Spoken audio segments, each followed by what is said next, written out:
the police department gives this officer a gun and says that he or she is capable of carrying it. And when they do something like this, with a record like this behind them, there should have been some red flags along the way. I mean, there's so many red flags, it should look like China.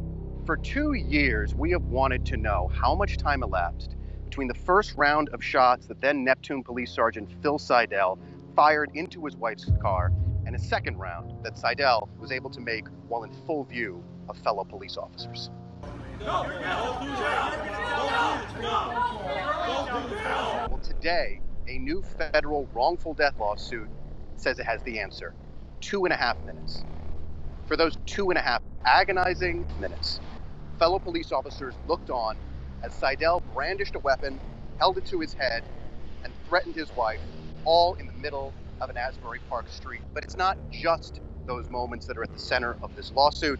In addition to failing to take Seidle down when the lawsuit claims they could have, it argues that police officers were partly responsible for allowing Seidle's abusive and violent behavior toward his wife to continue, and in that way, responsible for her death. And now the lawsuit says Seidle was declared unfit for duty in 2012, 2013, and 2014, but each time reinstated and had his badge and his gun given back to him. Now, I've seen guys on modified assignment for years, so giving somebody back their gun right away, and especially in the case when you're dealing with 3 years in a row where he's put on modified assignment, I mean, they should have waited a longer period of time before doing this. That's Joe Jackalone, retired NYPD sergeant who spent time supervising detectives in internal affairs.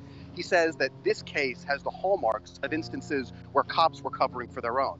Just over 2 years ago, Seidle, with his 7-year-old daughter in the front passenger seat, chased his wife's car down through the streets of Neptune and Asbury Park before her car finally crashed in Asbury Park in front of 2 police officers out there on an unrelated call. Seidle exited his car, fired rounds into his wife's car, and then the standoff took place with the officers and others who arrived later holding Seidle at gunpoint but not shooting. They did not fire to end the threat to his wife.